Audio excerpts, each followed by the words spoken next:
Bom, gente, começamos a gravação. Dessa vez, uma oportunidade de lidar com um tema assim extremamente significativo. Eu creio que para esse século que nós estamos começando, né, a questão dos computadores quânticos e da inteligência artificial certamente não é uma questão só do poder judiciário, é também do poder judiciário, mas é uma questão geral da própria sociedade. Então, ter a oportunidade de perguntar a uma pessoa que conhece tão bem o assunto, o doutor Rafael, né, sobre a inteligência artificial no Poder Judiciário brasileiro, eu creio que para o grupo de pesquisa, política e tributação, né, que está registrado no CNPq desde 2004, vai ser assim, uma experiência super importante. E Rafael nos permitiu ter essa experiência. Rafael, muito obrigado a você, muito obrigado a todos, muito obrigado a Daniele, né, nossa amiga comum, Daniele Maranhão. Por favor, Rafael, você com a palavra. Obrigado, professor Hélio. Primeiramente, agradeço o convite. Esse é um tema que eu costumo dizer que é só me convidar que eu tô disposto a conversar e tratar, porque eu acho que, realmente, como você indicou, é o que a gente tem de mais palpitante, não só na área jurídica, mas para a sociedade como um todo e para o mundo. A gente está num momento de mudança de paradigma, como ao longo da conversa a gente vai poder explorar.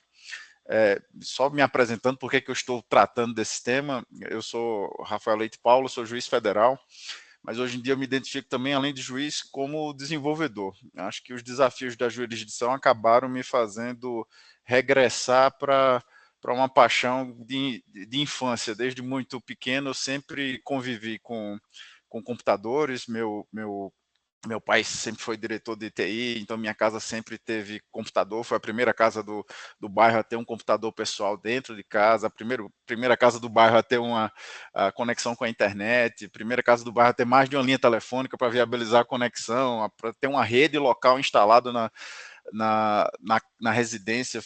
Foram várias coisas que fizeram parte da minha infância, me deixaram em contato com o tema ao longo de boa parte da minha formação enquanto pessoa, e que depois de eu ter ingressado na magistratura, eu me vi desafiado a utilizar esse conhecimento para poder garantir uma gestão razoável dos processos que estavam sob minha jurisdição e um serviço de qualidade para os jurisdicionados.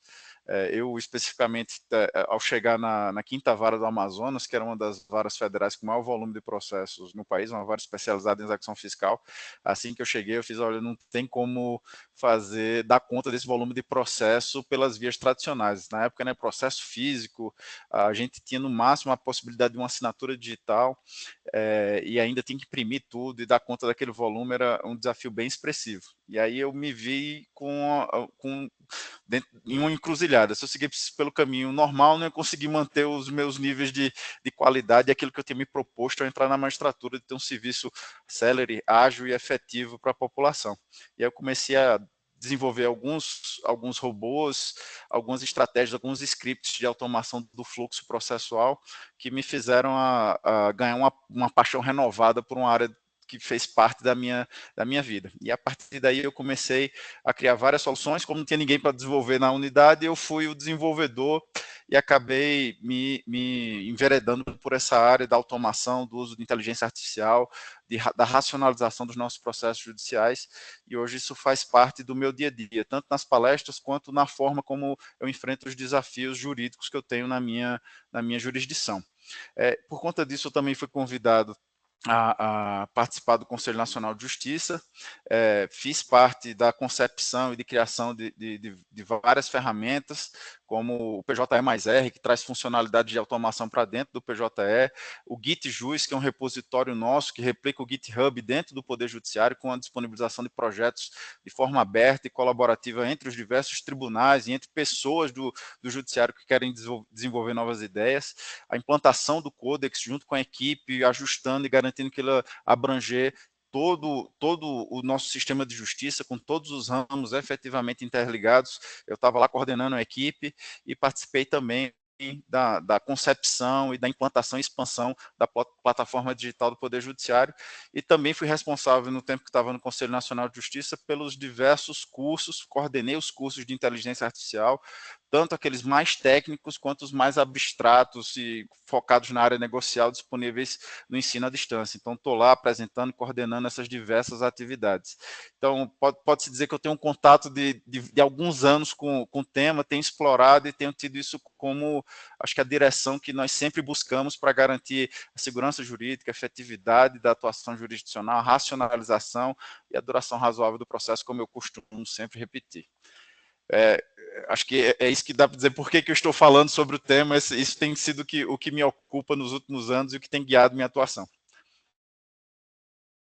Perfeito, Rafael. Eu pergunto se todos estão escutando Rafael bem, ou se só eu que estou escutando um pouquinho distante. Hein, Neto?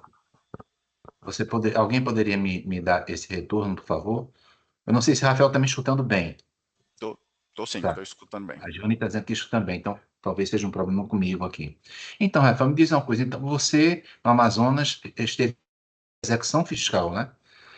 Me diz aí, você que tem essa participação no CNJ, cerca de 30% aproximado dos processos no Brasil, né? Quase 90 milhões de processos, eles estão em execuções fiscais. E aí, como foi? Foi pelo sistema Osiris? Como é que você lidou com tanto processo? Bem, na época, foi um conjunto de estratégias de gestão e conjuntamente com efetivamente a implementação de robôs de automação. É, na época que eu estava na jurisdição da execução fiscal lá em Manaus, 100% dos processos eram físicos, a gente não tinha nenhum processo digitalizado, a gente estava no processo de migração para o sistema de processos eletrônicos. Mas a gente tinha um sistema que possibilitava assinatura em lote de sentenças, despachos de decisões, e já fazia o registro eletrônico para disponibilizar na internet o conteúdo, o inteiro teor das decisões que eram proferidas no juízo. Isso daí abriu uma janela de oportunidade para a gente automatizar alguns despachos, algumas decisões que eram reiteradas dentro do fluxo. A execução fiscal, em si, só abrindo um parênteses, se você pega a lei de execução fiscal, ela é um convite à automação. Ele tem um fluxo muito bem parametrizado pela lei de execução, com a lógica que está, obviamente, tentando assegurar para o devedor, quem tem um débito tributário com a fazenda, para assegurar a sua possibilidade de se defender ou eventualmente buscar vias alternativas de satisfação, mas ele está muito focado em garantir os meios de constrição que a fazenda necessita para a satisfação do seu débito. E aí ele tem uma sequência muito lógica, reforçada pela jurisprudência, que permitia um alto grau de automação. Isso, inclusive, utilizando até a etapa mais ativa, porque na época estava começando o Bacenjude como antecessor do Sisbajude, que permitia que a gente realizasse esses bloqueios de forma automática. Então, usando as estratégias de automação, foi possível a gente utilizar esses robôs que buscavam os dados, automatizavam a elaboração e ajuste dos despachos para cada uma das decisões e até a efetiva realização de bloqueio de forma massiva e tratamento e liberação de valores ou então transferência dos valores para satisfação do débito de forma estruturada, rápida e fluida. A gente verificou rapidamente que havia um retorno muito grande com essa estratégia, a gente conseguia triar muito rapidamente o que tinha viabilidade do que não tinha, acelerando o tempo até a ida para o arquivo provisório, e aí, de fato, a gente viu uma oportunidade, mas uma oportunidade que se mostrava assim como início. Aquilo que estava fazendo na execução fiscal era possível ser estendido para qualquer outro processo judicial, e ainda mais com um momento de virada para o sistema de processo eletrônico. Então, com o sistema eletrônico, com aqueles dados disponíveis, a oportunidade de extrair dados e encadear tarefas era assim o espaço oportuno para automação e uso de inteligência artificial. Me diz uma coisa, sobre o sistema Osiris, né? Porque, pelo que eu sei, é um sistema, o sistema Osiris, que lida com execução fiscal. Chegasse a trabalhar com ele, com esse sistema chamado de Osiris? Porque a gente fez uma live anteriormente, Rafael, com o Vinícius, né? Que Uhum. trabalhou no STJ, no STF, e ele falou sobre algumas ferramentas, né? O Vitor, o Pedro, como é que isso funciona? E de onde é que vem esse nome? Vitor parece que é de Vitor Nunes Leal, né? Isso. Pedro, O fala um sistema pouquinho sobre isso, por favor. O sistema Osiris é um sistema do Tribunal de Justiça do Distrito Federal e Territórios, TJDFT. Ele, na época em que eu estava implementando, ele não estava disponível, até porque ele pressupõe a digitalização dos processos. Então, ele é de uma leva de automações assim mais avançada do que os projetos iniciais que eu tive. Até onde eu tenho conhecimento, ele faz a extração das informações do contribuinte, faz a validação a partir das informações extraídas no documento, com serialização. Ele é uma estratégia tradicional de automação do fluxo processual. A gente costuma, pegando até esse exemplo, a gente costuma muitas vezes escutar uma utilização sem distinção entre o que é automação e o que é inteligência artificial. De cara, eu sou partidário que no final do dia importa muito pouco. O que importa é se o resultado final que a gente tem é de qualidade. Então, se eu utilizei uma inteligência artificial ou não, se eu utilizei um modelo de osserização, de extração, isso é uma questão assim menor. O que importa é se a qualidade e o fluxo de processamento dos processos é feito com qualidade, e o sistema Osiris dentro do TJDFT de fato fez uma extração de qualidade. Ele tem até outros subsistemas, acho que, se eu não me engano, o TOT, que faz essa extração e validação das informações. Ele verificava se o crédito estava ativo, ele fazia uma consulta para os sistemas do Distrito Federal para verificar a situação atual do débito, fazia uma validação do endereço que estava disponível, do valor do débito.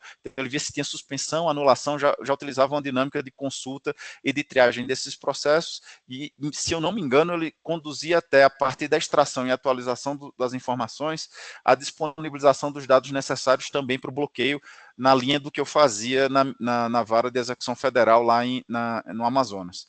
Então, assim, o Osiris tem isso, eu acredito que ele ainda está ativo. Ele é de uma leva de automação e uso de inteligência que é bem antecedente à da IA generativa, mas que dá a indicação assim, do potencial gigantesco que essas ferramentas têm de beneficiar o fluxo do processo em diversas etapas. Perfeito. Rafael, me diz uma coisa. Hoje em dia, a IA generativa está crescendo bastante. Então, independentemente de a pessoa trabalhar no Poder Judiciário, as pessoas lidam com a IA. E aí, caberia ao CNJ disciplinar quais as IAs que poderiam ser utilizadas, quais as IAs que não poderiam ser utilizadas, e como é que seria o monitoramento disso? Fala um pouquinho sobre a regulamentação. Professor Hélio, talvez eu acho que nesse tema especificamente eu sou uma voz dissidente, talvez. Eu sou um franco crítico a qualquer tipo de regulamentação que transborde a responsabilização. A gente já tem um algoritmo de definição de responsabilidade muito claro dentro da área jurídica.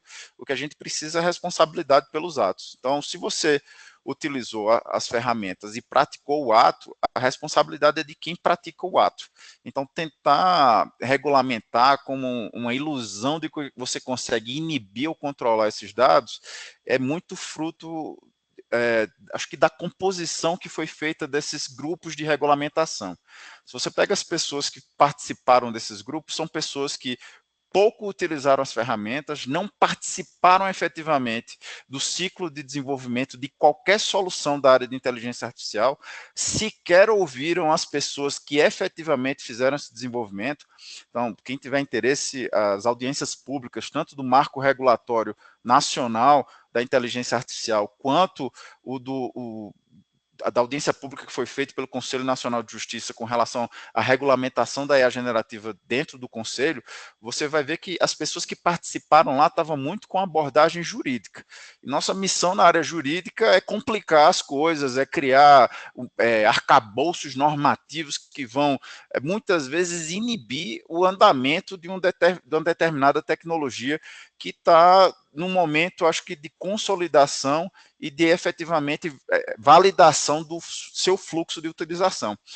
Eu gosto de fazer um comparativo com a indústria automobilística. Se lá no início do século XX a gente quisesse impor, estabelecer os regulamentos, os cuidados com o risco que a gente teve no final do século XX, impondo a utilização de airbag, catalisador, cinto de segurança, a necessidade de que a carenagem se deformasse ao ter uma batida, com o objetivo de ter uma célula de segurança com relação aos passageiros e ao condutor.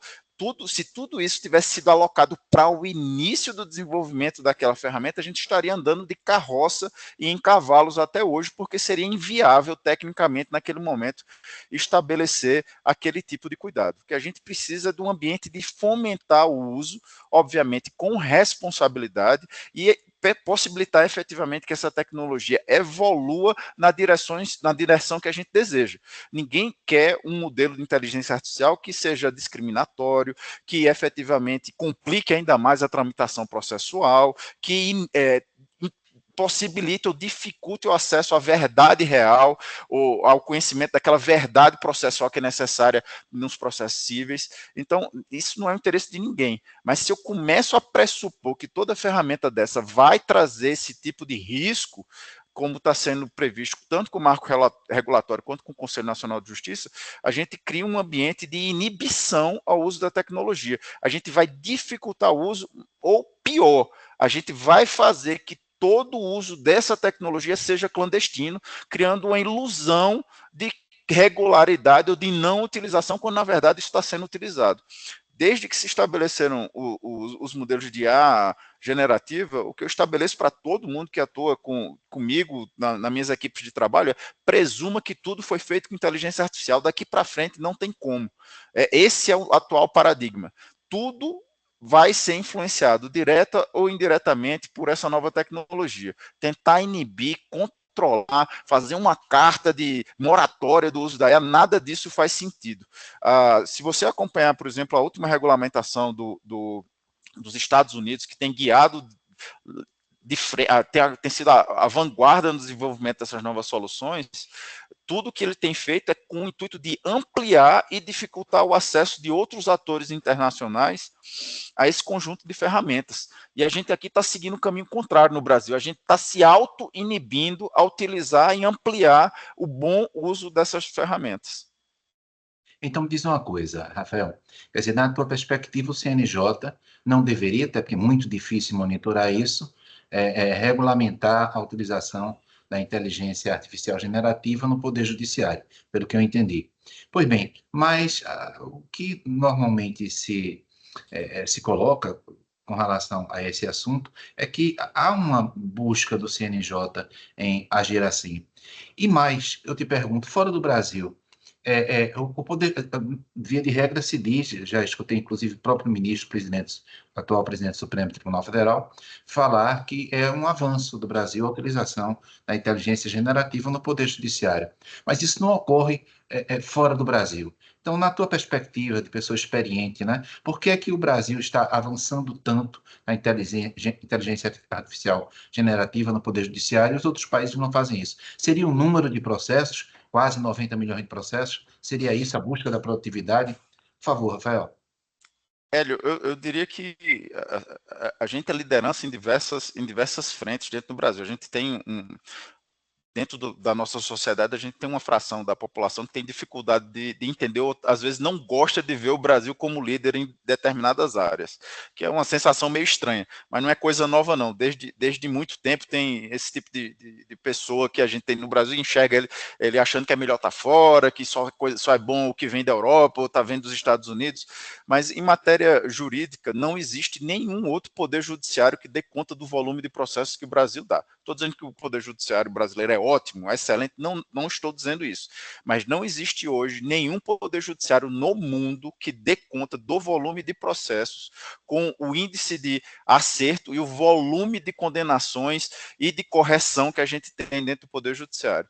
Só pegando uma referência, fazendo um paralelo, a Índia, que está hoje com a maior população do mundo, tem 45 milhões de processos em tramitação, talvez indo aí para casa de 50 milhões de processos. No Brasil, a gente tem 84 milhões de processos em tramitação, depois de um esforço de redução, a gente baixou de 100 milhões para baixo de 80, voltou agora para 84 depois da pandemia, mas só dando um exemplo, a gente tem talvez um terço da população ainda, menos do que isso, a gente tem 210 milhões, lá tem mais de 1 bilhão de pessoas, isso daí dá uma indicação do volume que a gente tem de demandas. Então, ao contrário do que se pensa, a gente é um país extremamente litigioso. Mas a gente é um país extremamente litigioso porque a Constituição Federal Brasileira fez uma escolha. Ela escolheu garantir o acesso à justiça. Então, a gente tem vias de acesso que são dadas ao mais pobre e ao mais rico ter acesso aos serviços da justiça. Então, a gente consegue dar prestação de serviço num volume gigantesco. Então, a gente tem um contexto Isso que é gera... importante, Rafael. Quer dizer, a questão da gratuidade, porque há pouco uma das pessoas do grupo chegou e disse, mas Hélio, no dia da posse de Trump você vai falar sobre inteligência artificial generativa, a maior parte da população ela não tem interesse nisso, ou, então, na verdade, isso é algo muito, digamos, preconceituoso. Você falou em discriminação, algo discriminatório, utilização da inteligência artificial. Eu penso que talvez não seja bem assim, né? O Brasil tem a gratuidade da justiça, muitos países não têm, e talvez isso tenha provocado um volume tão grande de processos. O que é que tu achas? A resposta que você daria para essa colega aqui do grupo de pesquisa. Você acha que a utilização da inteligência artificial generativa no Poder Judiciário é uma maneira de você discriminar os mais pobres, ou isso é uma forma de você tentar, digamos assim, prestar o serviço jurisdicional diante da gratuidade constitucional que efetivamente existe no Brasil? O que é que tu achas? Hélio, é uma excelente provocação. Eu vou fazer um paralelo, se me permite, rapidamente. Antes da pandemia, com relação à digitalização dos processos e a realização de audiências de forma digital, a gente tinha uma discussão muito grande com relação aos excluídos digitais. Então, havia muita preocupação, a gente não pode digitalizar o processo por conta dos excluídos digitais. A gente não pode marcar uma audiência virtual por conta dos excluídos digitais. O que é que a gente verificou com a pandemia e com essa virada que a gente tem hoje? Quase 100% das audiências são efetivamente digitais. Esse evento mesmo que a gente está fazendo, costumeiramente, antes da pandemia, muito provavelmente seria presencial. Mas o que a gente verificou é que o vencimento, se conseguisse vencer essa barreira da exclusão digital, é infinitamente mais fácil do que vencer a barreira da exclusão material. E aí eu digo até dentro da cidade, muitas vezes, se marcar uma audiência virtual para uma pessoa que está na cidade, muitas vezes ela não tem dinheiro do ônibus para poder chegar na audiência, muito menos o dinheiro do ônibus e do lanche para a testemunha que vai acompanhar ele para poder ele ter um caso viável. Então, a gente viu com relação ao uso de tecnologia esse aspecto naquele momento específico da virada da pandemia. Eu extrapolo daí para dizer com relação ao uso da inteligência artificial, a gente está passando por um processo similar. Há uma preocupação e há a possibilidade de que seja uma coisa realmente que vá beneficiar apenas quem tem mais dinheiro, quem consegue utilizar as ferramentas, quem consegue pagar uma mensalidade. Mas vou lhe dizer com abertura à utilização e o que é que esses modelos têm indicado. Esses modelos têm dado uma indicação que o nível de replicação e consistência das decisões judiciais vai aumentar de forma expressiva.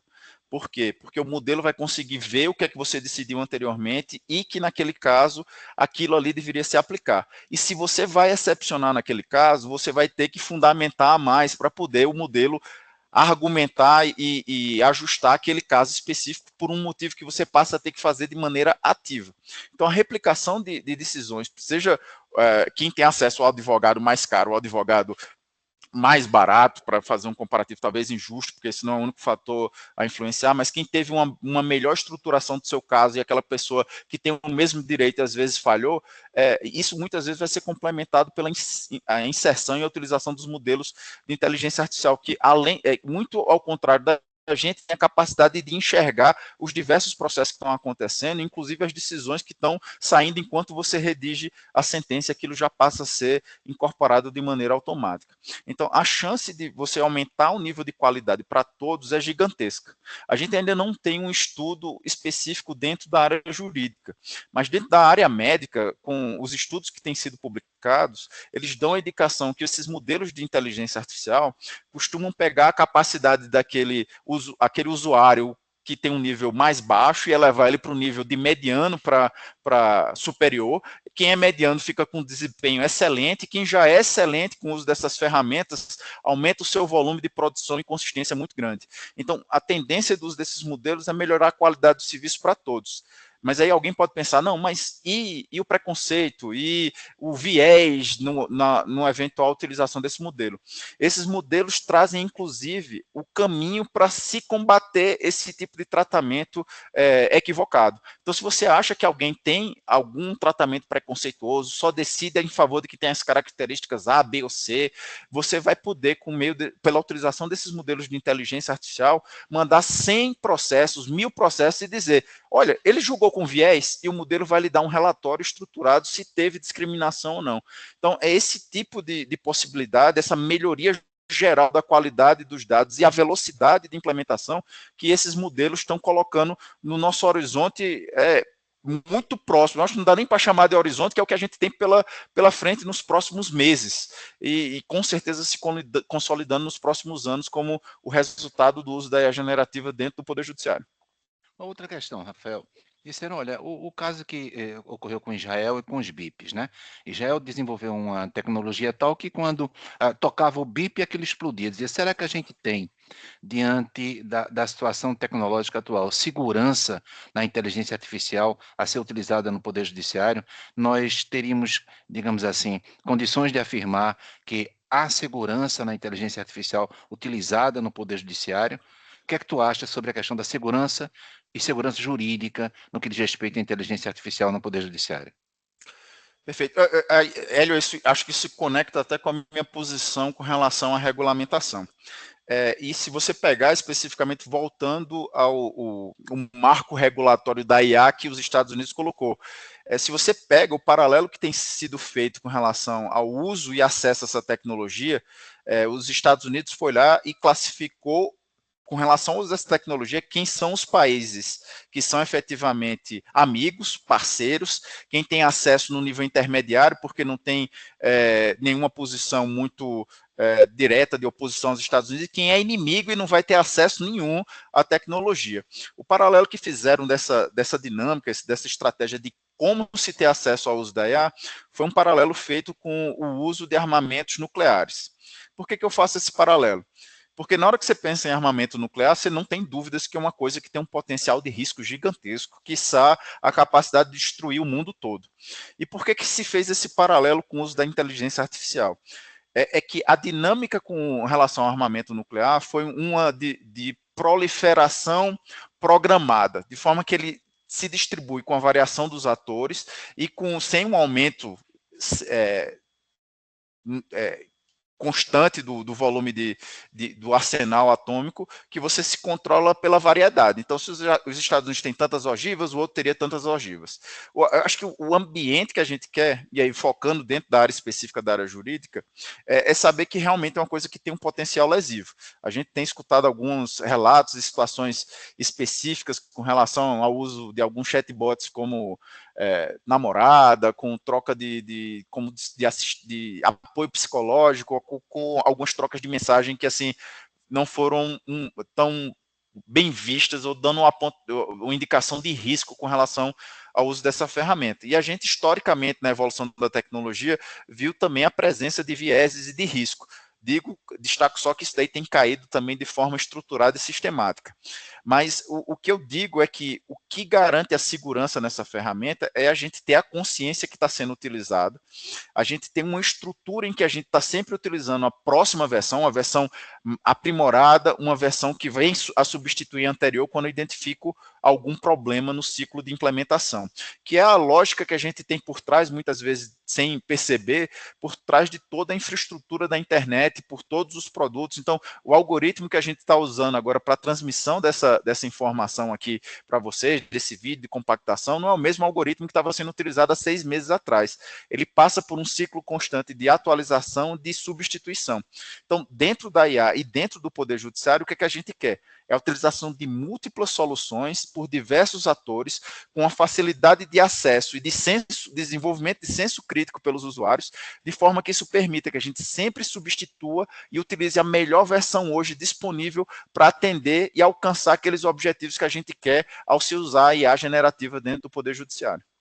Diz uma coisa, Rafael, um juiz com 14 mil processos, aí ele faz uma, duas, 100 vezes e confirma que a IA está acertando.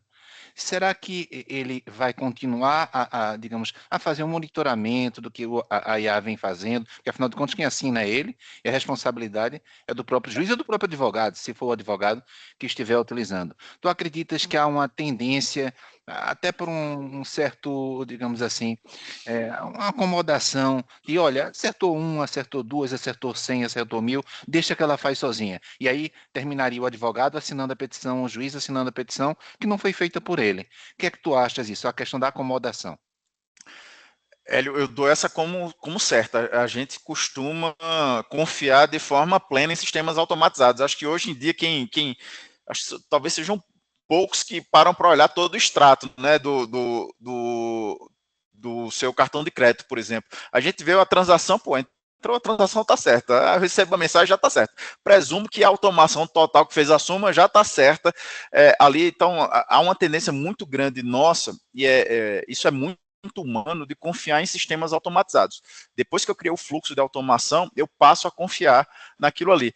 Eu faço até referência, isso é uma coisa que tem embutida dentro da gente. Se você pegar o livro Pensando Rápido e Devagar, do Daniel Kahneman, ele fala que a gente tem dois sistemas, um mais rápido, mais automatizado, que replica o que você fez antes, e um sistema mais devagar, mais lento, mais crítico, que permite você aprofundar e analisar de fato a consistência dos fatos. Então a gente tem esse sistema embutido nosso. Então, depois de eu passar pelo esforço concentrado e lento de validar, eu crio uma estratégia automatizada e rápida de replicar aquilo ali. Então, é natural nosso confiar nesses sistemas de automação. Tem até algumas publicações mostrando que esse é o caminho natural. O que assim, como guia geral, eu recomendo?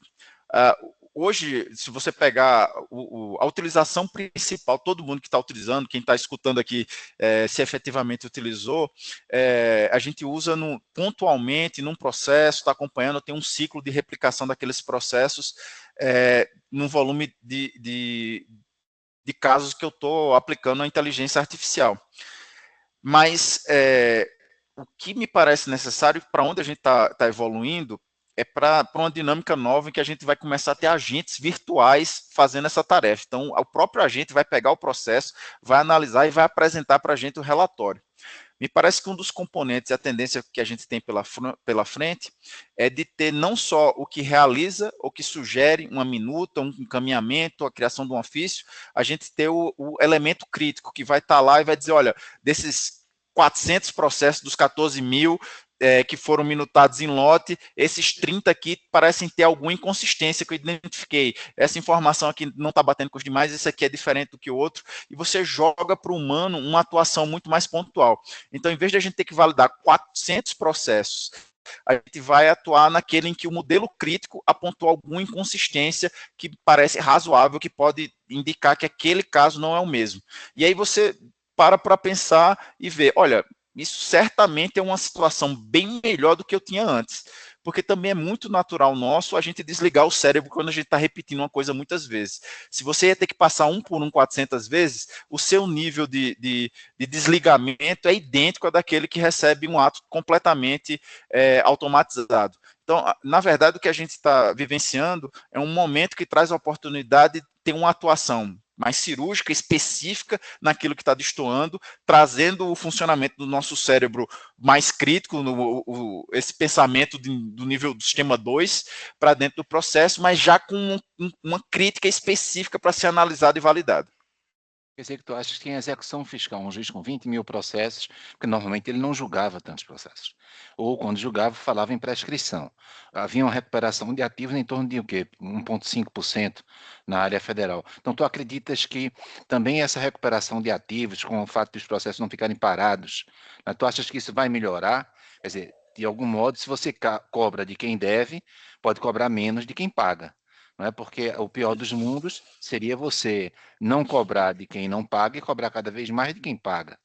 Então, se a execução fiscal tiver um acréscimo de efetividade muito baixo atualmente, 1,5% ou algo em torno disso, nós poderíamos ter uma verdadeira revolução na tributação brasileira, independentemente da reforma constitucional ou da lei complementar há pouco aprovada. Você acredita que através do processo da inteligência artificial nós poderíamos ter esse reequilíbrio na relação tributária, Rafael?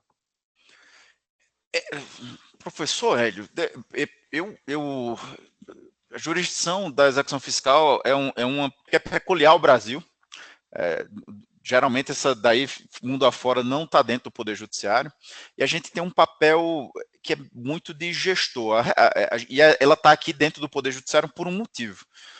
O gestor público que não dá conta da execução desse crédito tem responsabilização tanto no Tribunal de Contas, mas potencialmente ele tem responsabilização administrativa, civil, até criminal, e por improbidade administrativa. Então, assim, isso vem para o Poder Judiciário muito com o intuito de dar esse arcabouço legal que dá segurança para aquele agente público responsável pela satisfação daquele débito, que ele tomou todas as medidas possíveis. Então, hoje já a gente observa com relação a essas execuções fiscais que tudo que é viável já passou por outras estratégias, seja por um contato direto da própria fazenda, que tem o crédito, que tenta oferecer ferramentas de negociação, de parcelamento, de refinanciamento. Depois de vencida essa etapa, a gente ainda se utiliza do sistema cartorário para o protesto desses títulos, com lançamento de informações, até inclusão em relação a algumas fazendas públicas no próprio Serasa como ferramenta. Então, o que vem para o Poder Judiciário realmente já é uma coisa que tem baixa ou pouca viabilidade. E aí, me parece que a principal função que tinha, era o que me guiava no sistema, era muito de identificar aquilo que realmente não tinha viabilidade e dar um Mas, por processamento. exemplo, Rafael, o IPTU, se não na área federal, mas na área nacional, digamos assim, o imposto municipal, que tem como garantia o próprio imóvel. A gente também tem, na área estadual, uma baixíssima efetividade, vou chamar assim, uma recuperação de ativos muito baixa, mesmo quando a garantia está ali, é o próprio imóvel, claro, se não for bem de família. Será que isso pode ter alguma mudança, ou tu achas que seria um equívoco da minha parte? Hélio, com relação ao IPTU, o diagnóstico geral, quem tem atuado na área, e até quem estiver nos escutando, se tiver alguma coisa, alguma perspectiva a mais, eu gostaria muito de ouvir, mas o fator preponderante que eu tenho escutado com relação ao IPTU não é um fator propriamente jurídico, que realmente a gente dá o ferramental para se conseguir a satisfação, a garantia real, estuda bonitinho lá em tributário, quando está vendo, faz, pô, isso aqui vai conduzir para a construção do imóvel e a pessoa não vai ter alternativa. Mas ele é um tributo cuja cobrança tem um efeito muito nocivo em outro aspecto, que é a sustentação política de quem cobra. Então, esse tem sido um fator preponderante. Então, ele não é propriamente jurídico, ele é muito mais político. E a gestão desse ativo especificamente, ele costuma, às vezes, gerar uma quantidade de receita que não é proporcional ao prejuízo que ela causa para aquela administração.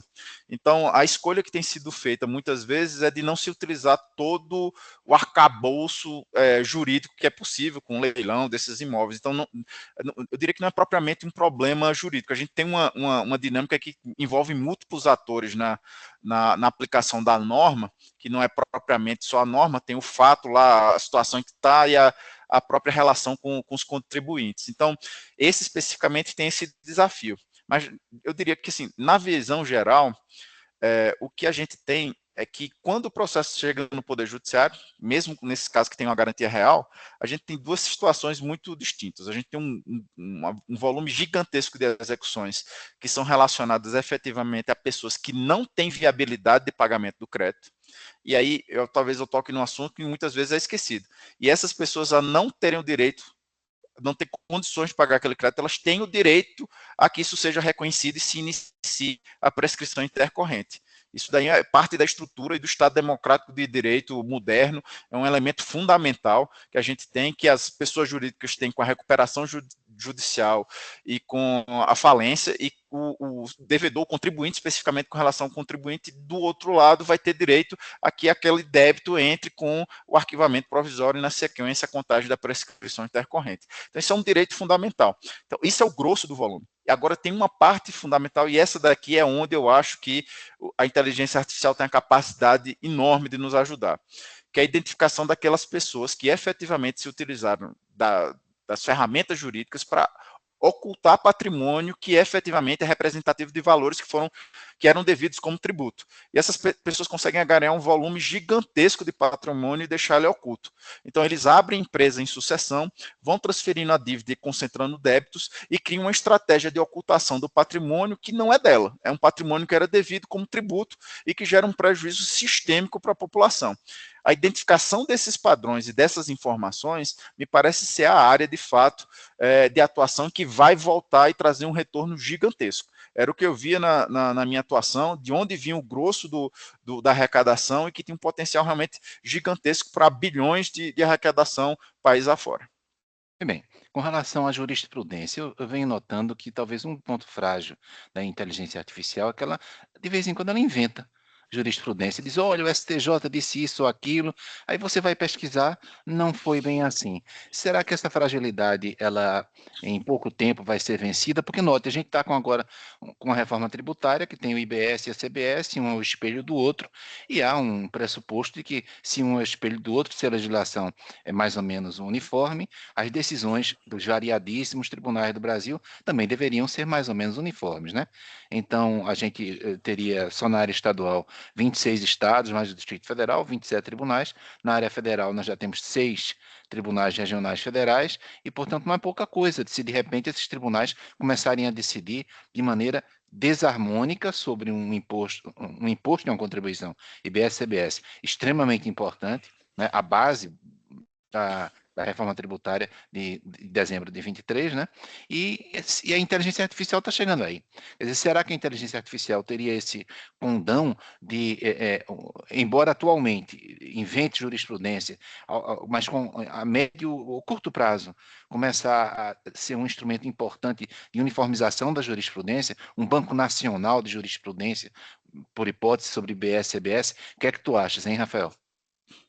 Hélio, quando eu estou capacitando as turmas com relação ao uso de IA generativa, eu costumo começar a dizer, olha, o generativo está querendo dizer que ele é criativo. E toda pessoa que é criativa é bom inventar história. Então, e quem inventa história por outras vias está mentindo. Então, o generativo, a gente tem que ter essa noção de que é uma característica da ferramenta. Ela é feita para construir o que você está pedindo. Tentando fazer um paralelo um tanto quanto esdrúxulo, é como se você acabasse de receber um estagiário excepcional. E ele acha que lendo 3 ementas ele aprendeu. Ah, eu já sei como é que escreve isso. Aí você faz, olha, procura um precedente disso. Eu vou procurar, não. Ele quer um precedente nesse sentido, eu já sei como escrever ementa. Ele vai lá e escreve a ementa que você quer. Ele entrega. Você lê, rapaz, a ementa está estruturada, disse exatamente o que eu queria. E ele lhe entrega o precedente naquele padrão. Então, os modelos têm que ser vistos como um modelo que, depois de ler vários precedentes, ele aprendeu perfeitamente como escrever bem um precedente judicial.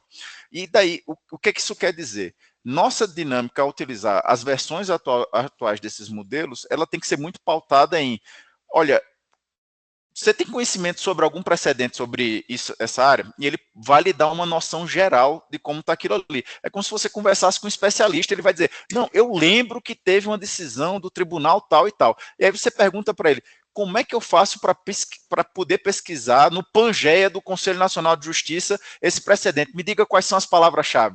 E ele diz a palavra-chave, lhe sugerindo e lhe ajudando a buscar no repositório. Por quê?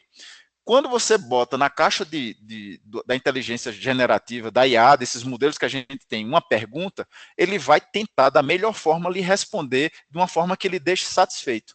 Então, enquanto isso, se você fizer uma busca, seja uma busca de jurisprudência unificada, da Justiça do Trabalho, da Justiça Federal, com os tribunais de justiça, num desses sites de compilação de jurisprudência, ou no Pangeia do Conselho Nacional de Justiça, na hora que você bota as palavras-chave, ele só vai recuperar as entradas do banco de dados deles que tem aquelas informações. Veja só, em um ele está escrevendo depois de você pedir. No outro, ele está vendo se no banco efetivamente está aquela informação. Então, voltando e recuperando aí na história, como se buscava jurisprudência antigamente. Você tem que ir lá no livro de jurisprudência, na revista dos tribunais, para caçar se tem alguma coisa daquela informação. Quando você vai no banco de pesquisa de jurisprudência, você está entregando os volumes da revista dos tribunais. No outro caso, quando você vai na IA generativa, você entregou uma folha em branco e um lápis e disse, escreva uma jurisprudência para mim nesse assunto. E ele vai tentar buscar da memória, da melhor forma, uma que se adeque ao que você está pedindo. Ementas. Parece que há inteligências artificiais especializadas em construção de ementas, né? Então, de repente, há uma sessão muito demorada, onde os desembargadores ou ministros, né, eles discordam, há um relator para acórdão, enfim, é uma confusão danada. Aí se entrega para a inteligência artificial e ela constrói uma ementa. Você tem experiência nisso? Essas ementas que estão construídas efetivamente refletem um inteiro do acórdão? Porque isso é importante para o pesquisador também. Não, também para a academia, porque quando o acadêmico, o mestre, mestrando, doutorando, vai fazer um trabalho, ele nem sempre pode confiar muito na ementa, porque aquela ementa pode ter sido feita por um estagiário e pode trair um pouco o interruptor do acordo. E agora, você acredita, Rafael, que essas ementas que estão sendo construídas pelas inteligências artificiais generativas, elas são criativas, sim, mas correspondem ao interruptor do acordo? O que é que tu achas, Rafael? Hélio, eu diria que é esse tipo de desafio que esse tipo de ferramenta foi feita. Então, até o nosso, pegando um exemplo, imagina que eu tenho um padrão muito específico de elaborar minhas sentenças e decisões. Na hora que eu dou 2, 3 exemplos para ele e trago uma sentença de um colega, olha, aplica o meu padrão de escrita a essa nova sentença. Ele vai fazer um ajuste pegando o tom, o tipo de expressão que eu utilizo e ajustar aquela sentença para o meu padrão. Então, essa replicação de modelos é muito o que esses modelos conseguem fazer. E esses modelos que você falou de IA generativa, e aí eu pego para abranger as soluções de IA generativa em geral que a gente tem hoje no Poder Judiciário. Elas são feitas com algumas regras que são estabelecidas. Ela basicamente, antes de você fazer um pedido para ela já embutiu na conversa, olha, quando estiver elaborando uma ementa, observe essa sequência, indique o ramo, comece por tais informações, resuma com até essa extensão, destaque tais dados. Ele estrutura uma série de indicações muito pautada pela regulamentação e as boas técnicas que tem com relação à elaboração de ementa, que vai guiar a extração de texto que você colocar. Então, me parece assim o melhor caso e onde ele vai ter o mais alto índice de acerto. E eu digo isso porque as soluções em geral que a gente tem hoje de incorporação de IA generativa são, de fato, eu chamo de uma casca fina por cima dos grandes modelos. Então, qualquer coisa que você escutar, qualquer nome novo desse que derem aí, o Vitor não do primeiro lá do STF era modelo da geração anterior, era outras estratégias anteriores aos grandes modelos de linguagem que a gente tem hoje. Mas hoje, qualquer solução de tribunal que tem dizendo que está usando LLM, está utilizando IA generativa, eles construíram uma casca por cima de uma chamada do envio para o ChatGPT, para o Claude AI, para o Copilot, para o Mistral, para o Llama, qualquer desses modelos que estão disponíveis, ele criou uma capa que vai botar algumas regras na hora de dar o retorno.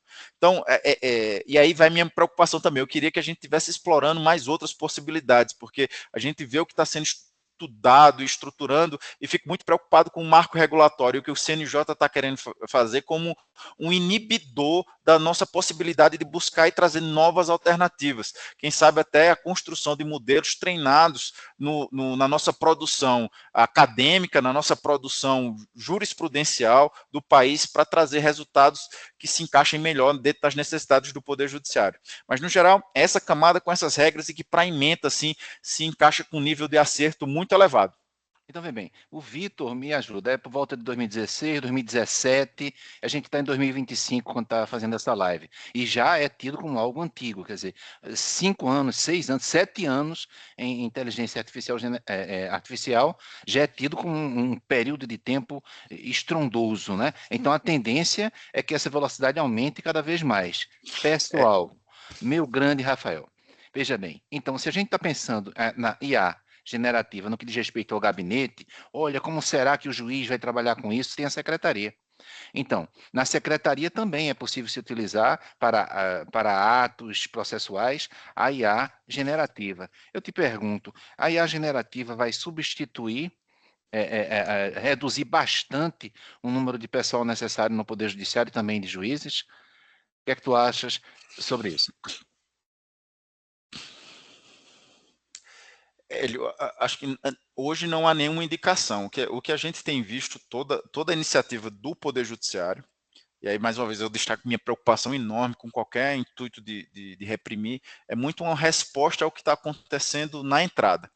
Então, se você pegar todos os grandes escritórios, se você pegar, por exemplo, no meu caso, na Justiça Federal, a Advocacia da União é o que tem de mais volumoso. Ele já tem um contrato gigantesco com a OpenAI, já estão utilizando de forma ativa, já utilizavam versões anteriores no sistema deles, Sapiens, com relação à elaboração de atos. O que a gente vê muito que a resposta que a gente tem tido dentro do Poder judiciário de utilização é para manter a qualidade do serviço quando eu tenho uma demanda gigantesca de aumento do volume da produção. Então, nesse contexto, a IA está se inserindo como uma forma de manutenção do fluxo, em que a gente não gera acúmulo, e de aumento do nível da qualidade. E aí, a atuação eu vejo muito como uma oportunidade de humanização. O que é que a gente começa a conseguir enxergar com esses modelos? Porque não há de se pensar que se excluir ou se evitar isso vai trazer qualquer nível de melhoria de qualidade ou de aumento de volume. Se a gente evita a incorporação de tecnologia, a gente cria uma situação de colapso e de condução da nossa área de atuação, seja qual for ela hoje. Se você não incorpora essa nova tecnologia, você está fadado ao esquecimento e à obsolescência. Mas dentro do judiciário, o que a gente começa a ter é a chance de efetivamente analisar mais criticamente. A gente sempre teve... Se eu te dissesse que se aumenta a produção da vara, se for vara, enfim, também aumenta a produção dos advogados. Quer dizer, também há a possibilidade de um número de processos que vierem a ser distribuídos na Justiça Estadual, na Justiça Federal, enfim, também aumentar bastante, porque os advogados também estão utilizando esta nova tecnologia. Então, se hoje nós estamos no Brasil com 84, 85 milhões, é muito número, é um valor muito alto de processos, com a IA também no que diz respeito aos escritórios de advocacia, isso pode até aumentar. E aí o Brasil, que já é recordista, eu não sei se tem algum país com mais processos, mas o brasileiro tem essa tendência de, ao invés de buscar um acordo, tal, ele ir até o Poder Judiciário. Com a IA generativa, talvez o número de processos até aumente. Ou você acha que eu estou, digamos assim, sendo irreal, sendo fantasioso? A gente tem visto uma tendência de aumento, desde o retorno da pandemia, esse tem sido o padrão. Eu acho que com a velocidade de incorporação dessas novas tecnologias e as estratégias que a gente tem pela frente, digo até o que se tem visto no judiciário em geral é uma alta permeabilidade à utilização de IA generativa. São muito poucos os pontos de resistência. É tanto até por isso que me causa muita estranheza a composição e a direção que o Conselho Nacional de Justiça está seguindo, porque é uma coisa assim que não é nada representativo nem do Poder Judiciário, nem dos advogados, nem do Ministério Público, nem dos servidores. É uma coisa assim que está desconectada da realidade, porque dentro a gente tem tido essa utilização massiva. Isso, a minha visão, talvez eu tenha uma visão muito otimista, ela vai dar conta desse volume de entrada. A gente ainda vai ter que adotar algumas estratégias complementares, por exemplo, uma ampliação da utilização, tem umas tarefas básicas que estão por baixo da camada da utilização da IA generativa. Ela depende muito, por exemplo, de uma estrutura dos sistemas que seja em plataforma. A gente já tem a vantagem da plataforma digital do Poder Judiciário. A gente tem que ter uma alta disponibilidade do conteúdo dos processos judiciais, a gente já tem isso com o Codex. Esses dados têm que estar lá em tempo real, e aí o Conselho Nacional de Justiça tem acompanhado e garantido que qualquer petição que acontece no Brasil hoje, em menos de 1 minuto, está disponível nacionalmente para ser consumido. Isso aqui serve de base para a construção desse sistema. Se a gente alcançar um nível de maturidade nisso daqui, conjuntamente com a IA generativa, a gente de fato vai ver, no longo prazo, mesmo com o aumento da entrada, uma melhoria do quadro geral e estabilização desses sistemas. Acho que a grande forma de tirar um incentivo de determinadas demandas judiciais é matar ela na entrada. Então, na hora que a gente consegue identificar aqueles casos que não têm viabilidade, já replicar o despacho, a decisão, a sentença, ou então trazer já o precedente que é decidido pelo tribunal, pelo STJ, pelo STF, para ser replicado de maneira sistemática e rápida e consistente nos processos, a gente vê o reflexo dessas decisões inibindo e fazendo a contenção de demandas desnecessárias, que usualmente implicar em um crescimento assim, exponencial para 1.000, 10.000 processos espalhados pelo país, que com esse uso da tecnologia talvez a gente consiga inibir e matar já no nascedouro. Não existe outra alternativa. A ideia da construção da repercussão geral, dos repetitivos, é uma ideia muito boa, mas por trás daquilo ali está a condição de que a gente tem sistemas de informação com fluxo de dados e replicação que só está, de fato, chegando agora com o uso da IA generativa. É um requisito para poder garantir a efetividade daquelas mudanças processuais que foram previstas. Duas questões, então. A questão dos precedentes vinculantes, quer dizer, os tribunais superiores, o Supremo Tribunal Federal, inclusive, ele adota precedentes que devem ser cumpridos pelas instâncias inferiores. Será que o CNJ está nesse mesmo caminho, ou seja, estabelecer determinados prompts oficiais, e aí os juízes só poderiam utilizar aqueles prompts oficiais, de forma que a inteligência artificial seria um pouco censurada, né? Existiriam algumas inteligências artificiais que podem ser utilizadas, e outras inteligências artificiais que não podem ser utilizadas e, portanto, haveria uma espécie de censura. Essa é uma questão que eu te coloco acompanhada logo de uma outra, né? A questão da linguagem. Recentemente, o presidente do Supremo Tribunal Federal, um homem brilhante, falou em uma linguagem simples, que a gente utilizasse no direito uma linguagem simples, evitasse o rebuscamento, latinidades, essas coisas. Isso também seria em função de permitir padronizações, similitudes, digamos, de modo a facilitar a aplicação da inteligência artificial. O que é que tu acha, Rafael? Essas duas questões. Primeiro, temos precedentes vinculantes. Teríamos também prompts vinculantes vindos do CNJ, a censura de inteligências artificiais, algumas podem, outras não podem, e a questão da linguagem simples. Para muitos, teria sido apenas, olha, para permitir que todos entendam aquilo que o juiz, o advogado está falando. Mas também poderia ser um outro caminho, quer dizer, para permitir que a inteligência artificial entendesse e, com isso, com padrões e similitudes, pudesse se desenvolver mais rapidamente. O que é que tu achas, Rafael? Professor Hélio, eu sou, acho que com esses anos de desenvolvimento, eu sempre fui um grande fomentador da inovação. Então, eu gosto de inovação que surge de todos os lugares, até porque pela minha jornada mesmo, como eu falei, estava eu lá na ponta sem desenvolvedor, fui eu mesmo que inventei, comecei a desenvolver. Então, eu gosto de ambientes em que é possível que surjam outras pessoas como eu surgi antes. Então, eu gosto de um ambiente distribuído, colaborativo, com iniciativas de inovação surgindo nos mais diversos lugares. Então, qualquer ideia de inibir, controlar, proibir, estabelecer um padrão, me parece uma coisa assim incoerente com o estado, com o nível de evolução cultural que a gente tem, enquanto não é nem como um país, é enquanto espécie na face da Terra. A gente já evoluiu para um nível de inovação, para um tipo de cultura em que a gente fomenta e quer que a inovação esteja surgindo dos mais diversos lugares. E o que importa é a qualidade da ideia, não ter um controlador para poder se apropriar e dizer que é dele, daquilo ali que, vez por outra, nos assombra. Esse fantasma me parece muito que tanto o marco regulatório quanto o que o Conselho Nacional de Justiça está propondo é um fantasma desse passado de séculos atrás, de tentar se apropriar da propriedade, da capacidade de inovar. Então, dito isso, o que esses modelos têm mostrado? É impossível ter um modelo definitivo. Só para pegar o exemplo das últimas 2 semanas, o grande trabalho que criou o GPT, o Tzinho chamado Transformers, é a tecnologia base que foi criada pelo Google em 2013. O Google acabou de produzir uma nova tecnologia, que começa com T também, chamada de Titans, e tem também uma outra empresa chamada, o nome é até engraçado, é Sacana AI, que também fez uma nova publicação chamada de Transformers ao Cubos. Mas basicamente o que é que esses modelos novos que deixaram tudo do passado desatualizado, se realmente eles tiverem o nível de eficácia que foi apontado. Eles criam dentro desses modelos a capacidade de aprender dentro do contexto.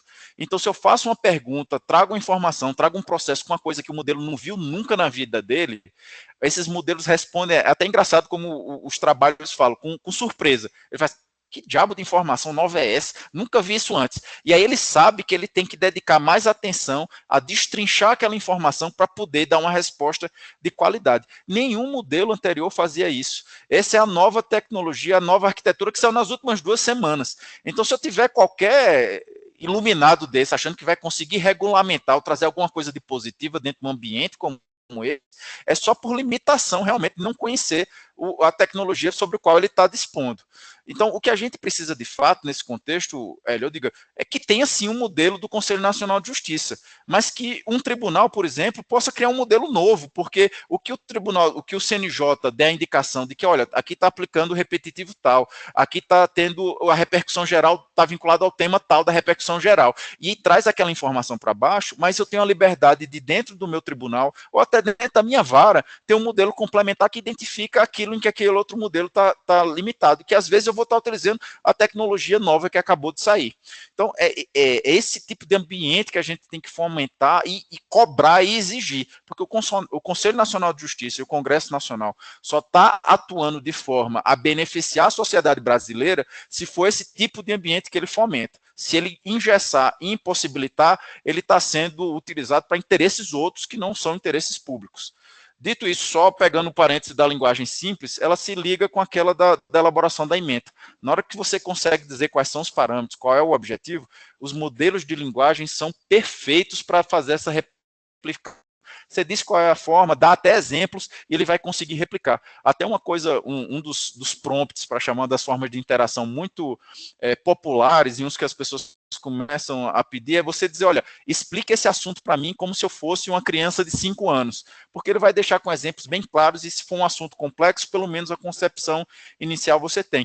Então a gente pode muito facilmente pensar, e hoje já é possível fazer modelos que identificam, por exemplo, que a parte autora é analfabeta e transforma aquela sentença em uma sentença em áudio para uma pessoa que não é alfabetizada, que mora, por exemplo, no centro-oeste do país, e vai tentar correlacionar a cultura e ajustar, e os modelos realmente vão fazer nessa área com alto nível de acerto e com nível de qualidade muito alto, garantindo um acesso maior à justiça. Uma amiga comum nossa me mandou um artigo, você deve ter visto, que fala sobre. É de um artigo de um jurista gaúcho, que fala em tirania silenciosa da inteligência artificial, fala em neo-taylorismo. Ou seja, você acha que a inteligência artificial. Porque o Brasil é um país que está, digamos assim, à frente da utilização da inteligência artificial, pode ser bom, pode ser ruim, mas está à frente. Então, nós temos um momento no Brasil de bastante divisão. Não é? Então, você acha que esse jurista poderia ter razão, falar em tirania silenciosa da inteligência artificial, ou é um exagero? Digamos que é natural que em tudo há pessoas que concordam muito, pessoas que discordam muito. E aí, tirania silenciosa, seria um exagero, Rafael? Professor Hélio, talvez eu tenha uma posição polêmica que vai estar até ligada até com a coisa que eu falei. Eu acho que a gente tem muito no Brasil um grupo de pessoas que está dedicada a deixar o Brasil sempre naquela posição de subserviência ao que se produz culturalmente, ao que se produz de ciência, ao que se produz de indústria fora, e isso não me parece ser exceção. Até na hora que você pega a dinâmica, ainda um movimento cultural muito de forçar o Brasil a ser só um país agrícola que produz commodities, é uma coisa que não fazia sentido já no século XIX, que a gente ainda vem estendendo isso até hoje. Já passou da hora da gente ser um país majoritariamente industrializado, não é que deixa de produzir produtos agrícolas, não, mas a participação na economia da agricultura tem que ser muito inferior ao que a gente produz com o nosso parque industrial, porque o parque industrial tem a capacidade de escalar. Se você pegar e der mais um pulo para as empresas de tecnologia, a gente tem que ser um ambiente em que os produtos de tecnologia tenham a capacidade de crescer ainda mais do que o parque industrial seja a grande força motriz da nossa economia. E aí, sempre o que acontece historicamente, não é fato novo. A gente tem pessoas da nossa elite cultural, econômica, vinculadas a garantir que o único ator, a única elite, seja aquela vinculada à produção de commodities, a produtos agrícolas, e tentar desenhar uma tirania. Eu vejo muito mais uma tirania que já durou tempo demais de quem só enfoca em produtos agrícolas e criação de commodities nesse país. A gente precisa evoluir, avançar, e dentro da nossa área do serviço que a gente presta específico, me parece que não há opção. Para as características brasileiras, a gente tem que incorporar rápido, ampliar a utilização, garantir diversidade, vários focos de inovação, para que isso traga um resultado útil e positivo para todos. Amanhã você vai ter, pelo que eu entendi, dará aulas lá na Bahia, né, Rafael? E aí, Rafael, fala um pouquinho sobre essas suas aulas de amanhã na Bahia. Bahia é um estado fundamental, muito importante, aliás, também muito importante na minha vida. Amanhã eu vou estar tirando o chapéu de juiz, vou botar o de desenvolvedor. Eu vou trabalhar com... Você desenvolveu um sistema, não foi você? Um PJR mais, né? Fala isso, o PJ mais R, hoje eu acho que é a extensão para sistema processual que tem o maior volume de usuários. A gente tem mais de 54 mil usuários da Justiça Federal, Estadual, eleitoral, que utilizam a ferramenta com vários ajustes e melhoria da experiência do usuário e automação dentro do PJE, desde da triagem de etiqueta, lançamento de relatórios, de informações, replicação de dados, integração com outros sistemas que se torna possível por meio dessa extensão no browser. Então, quem usa o PJE pode pesquisar aí PJE mais R, tem grande, não é feita hoje só por mim, tem vários desenvolvedores contribuindo, é um projeto que está dentro da plataforma digital do Poder Judiciário com desenvolvimento colaborativo de vários tribunais. E cresceu para atender a necessidade do usuário de forma rápida e trazendo automação e qualidade aí no uso dos sistemas. Dentro desse especificamente tem a parte de integração de dados, que é pegar a informação do processo judicial e levar para outro sistema. O desafio vai ser acelerar a integração com o Sysbajude. O Sysbajude, para a realização desses bloqueios, é até vinculado à execução fiscal. Ele demanda muito do usuário pegar uma informação que está no sistema, copiar e levar para outro. A ideia é a gente utilizar uma ferramenta de automação, e a Seção Judiciária da Bahia está se dispondo a fazer isso para executar isso de maneira automática e lançar as informações, também fazer rapidamente a análise e desbloqueio daquilo que foi feito quando não se justifica a perpetuação da constrição, ou então quando realmente houve satisfação do débito, já realizar a transferência de maneira rápida. Então, vai ser um desenvolvimento junto com a Residência de Tecnologia da Informação e a Seção Judiciária da Bahia da Justiça Federal para criar essa ferramenta dentro o intuito é que seja uma coisa disponibilizada tanto para eles lá quanto para outros ramos de justiça para poder dar conta e acelerar esses bloqueios da execução fiscal e também o desbloqueio e eventual transferência quando for para no processo não ficar parado tempo demais com essa medida pendente, que é uma coisa que causa prejuízo para todo mundo. Então, explica para a gente um pouquinho sobre a questão dos sistemas conveniados, né? Porque para o processo existir, ele tem que ter efetividade. Então, a gente tem Sysbajude, Infojude, Renajude, vários sistemas conveniados. Então, acho que a inteligência artificial pode nos ajudar no que diz respeito aos sistemas conveniados, digamos, um sistema só que funcione para tudo. Como é que tu imaginas os sistemas conveniados, a relação entre os sistemas conveniados?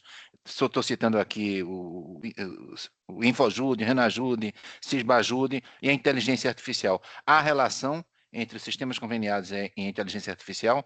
Como é que a gente faz para dar efetividade a esses processos? Acho que a inteligência artificial, professor, vai estar tocando em tudo, então não tem nada que escape. Até nessa frente, qual é a beleza da gente ter esses sistemas integrados? Porque ele é num padrão de comunicação que a inteligência artificial tem muita facilidade de compreender.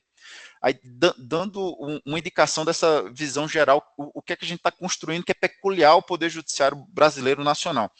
Acho que todo mundo escutou falar da PDPJ, a Plataforma Digital do Poder Judiciário, ela cria um padrão de comunicação. Para fazer um paralelo esdrúxulo, era como os ramais que a gente tinha antigamente. É como se cada computador do sistema tivesse o seu ramal.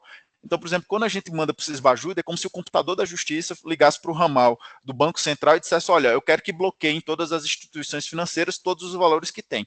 Só que essa comunicação é feita por meio de um contato entre os computadores. A IA consegue acelerar por demais esse tipo de conexão. O que eu acho que é muito importante naquilo que eu falei, da evolução da IA generativa e as tarefas que a gente tem de conexão, uma delas, além da que a gente já fez de disponibilidade dos nossos dados, é começar a cobrar e incentivar que os outros grandes atores comecem a disponibilizar esses dados para o Poder Judiciário se integrar. A gente já viu isso, para dar um exemplo concreto, além do Sysbajude, que concentrou, acabou com os ofícios que eram mandados um a um, mandando prender gerente de banco, chegando lá a um nível de inefetividade muito grande, que era papel demais rodando o país. A gente tem também o Previjude, que é o previdenciário e liga os sistemas da justiça com o INSS. Então, toda vez que tem uma demanda previdenciária, o próprio sistema da justiça diz, olha, me manda o processo administrativo, me manda as informações de benefícios e pagamentos que ele teve, me manda as informações de eventual perícia administrativa que ele fez. E o processo judicial já nasce com aquelas informações e permite muitas vezes o elemento para o juiz indeferir uma liminar ou até já julgar o processo sumariamente como improcedente, quando não há nenhum subsídio para o que está se alegando. Isso já aconteceu na expansão com a Caixa Econômica Federal, que assumiu o seguro obrigatório, o DPVAT, que mudou o nome agora, mas tem um sistema que traz as informações com relação ao fluxo do DPVAT, mas eu acho que muito facilmente a gente consegue imaginar isso se expandendo para todas as fazendas estaduais. todas as fazendas municipais, trazendo essas informações com relação a tributo, dívidas e dados sobre as pessoas jurídicas e as pessoas físicas. E com as instituições financeiras em geral, trazendo esses dados com relação aos contratos que são apontados, inscrições e protestos de título.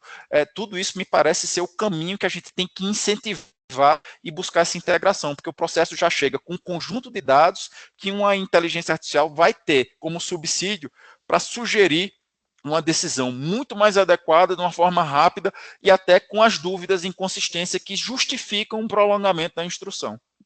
Bem, aqui, eu não sei como é que está em Brasília, mas aqui está havendo, na quinta região, uma espécie de desativação do CRETA, nos juizados especiais federais, não é? E aí eu te pergunto,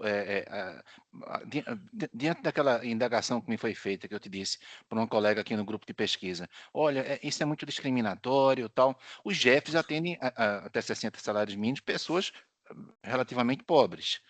É uma maneira de o Poder Judiciário Federal demonstrar o seu impacto social. E aí, a utilização da inteligência artificial junto do PJE 2.0, 2x, a questão da Justiça 4.0. Então, você falou da Previdência há pouco, né, o Previjude. E aí, qual o impacto que você imagina existir da inteligência artificial no que diz respeito ao direito previdenciário, que é um volume muito grande de questões que chegam até ao Poder Judiciário Federal, e para acabar com aquele mito de que a Justiça Federal ela só trata a clientela da Justiça Federal são pessoas ricas, abastadas. Não, a gente tem um percentual muito grande de matéria previdenciária, estão aí os jefes, por exemplo, e também as áreas comuns. Então, o que é que tu imaginas de inteligência artificial no sentido de acelerar essas questões previdenciárias? Só lembrando, aposentadorias, pensões, benefícios de prestação continuada. Por favor, Rafael. Professor, olha, eu acredito que ela vai permear tudo, até acho que, por exemplo, uma termação simples, ela hoje com as ferramentas que a gente já tem disponível, só mudando, a gente já tem ferramenta disponível para vários dos desafios. Pegando a termação por um exemplo, se a gente pega um modelo que já viu todas as iniciais possíveis que são passíveis de serem propostas por meio da termação, a interação de uma inteligência artificial com uma pessoa que quer propor vai conseguir extrair dados e volume e as informações que asseguram uma tramitação muito mais fluida. Pensando só no exemplo simples que talvez hoje na dinâmica atual de atermação seja mais difícil. Só a decisão que pediu a emenda, na hora que ela é proferida e o modelo tem conhecimento, ela se atualiza e passa a exigir na próxima atermação aquele dado. E já vai fazer questionamentos, por exemplo, ajustados e explicando para uma pessoa que muitas vezes é analfabeta. E aí vai dizer por meio de áudio, por exemplo, que você tem que buscar tais informações no seu sindicato. Onde você buscou tal informação, fale isso aqui para o presidente do sindicato, que você precisa dessas informações. E vai instruir, tentar trazer o maior volume de dados, já pautado tanto pela forma de decidir da unidade judicial, como pelo conteúdo dos recursos da própria turma recursal. Então, a gente consegue diminuir a recorribilidade, a qualidade da instrução inicial dos processos. Isso daí me parece uma perspectiva assim, muito positiva. Mas não só isso, a IA, até com esse contato direto e acompanhamento, se a gente trouxer para dentro do judiciário esse contato e garantia e busca da efetividade dos atos judiciais, por exemplo, a gente vai conseguir explicar como comparecer a uma audiência presencial ou virtual, sugerindo estratégias, adotando medidas. A gente vai poder utilizá-la para incentivar os acordos quando eles são propostos, fazendo ajustes, trazendo as vantagens, explicando e repetindo quantas vezes for necessário, só encaminhando para um ser humano quando isso for necessário. A gente teria essa triagem sendo pautada pelo uso da inteligência artificial. Além do ciclo mais para frente, durante a etapa de decisão final do processo, a replicação dos precedentes de maneira automática é o que a gente tem pela frente. Então, já acompanhando todas as decisões, o que tramita no momento em que acontece, fazendo sugestões de redação dentro do próprio documento.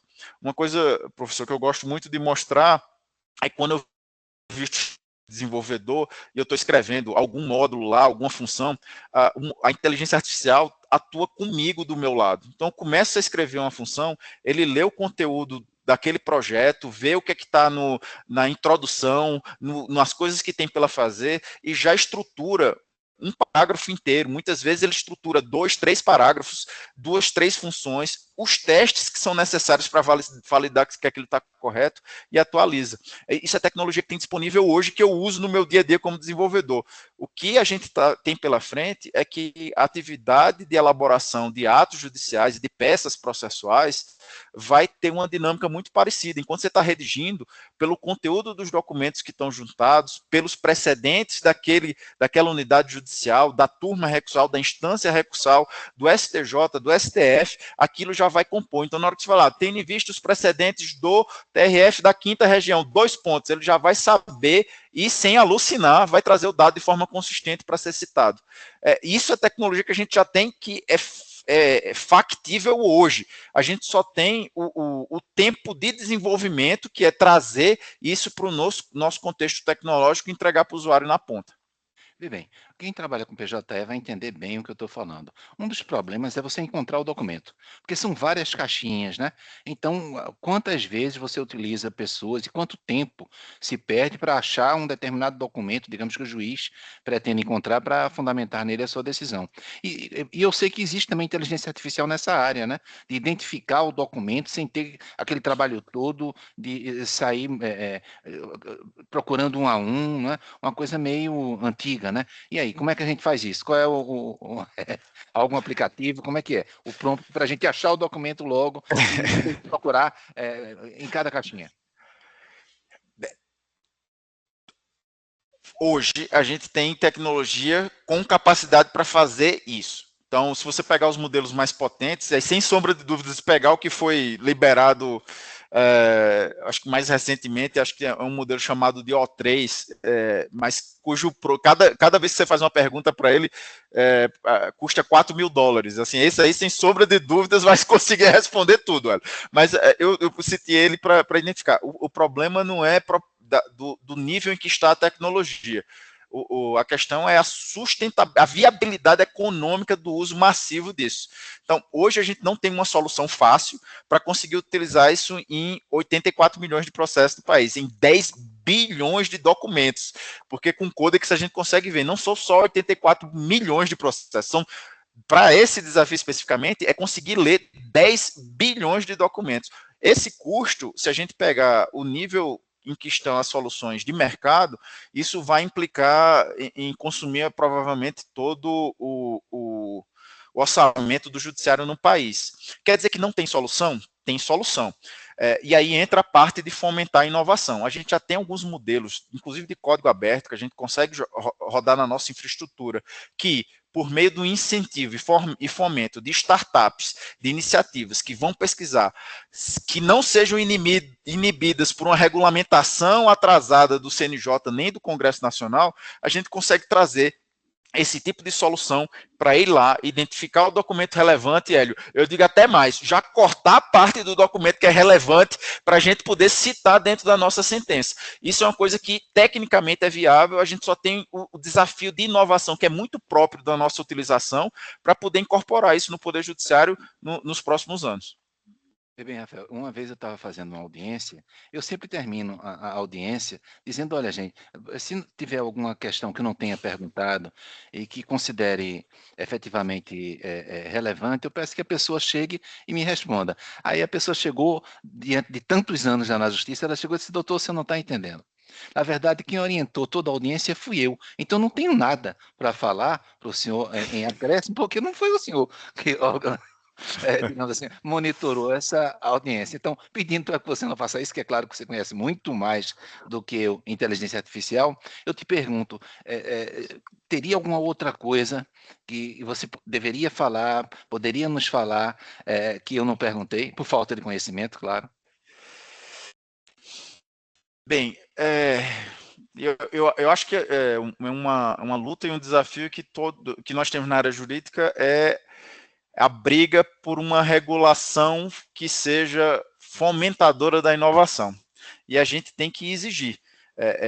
Ao contrário do que possa parecer, o uso dessas ferramentas elas vão democratizar ainda mais o acesso do Poder Judiciário, padronizar a um nível ainda maior as decisões que a gente já tem um alto índice de consistência dentro do Poder Judiciário Nacional, mas a gente vai conseguir aumentar ainda mais o nível de consistência, a gente vai aumentar a velocidade de replicação, garantindo efetividade lá, tanto ao que está no Código de Processo Civil com relação à repercussão geral, aos repetitivos em geral, mas também com relação à razoável duração do processo. Então, isso é um ferramental que a gente tem que, de fato, brigar, incorporar e ter um ambiente em que as novas versões, as novas tecnologias e novas estratégias possam ser rapidamente incorporadas, testadas e validadas.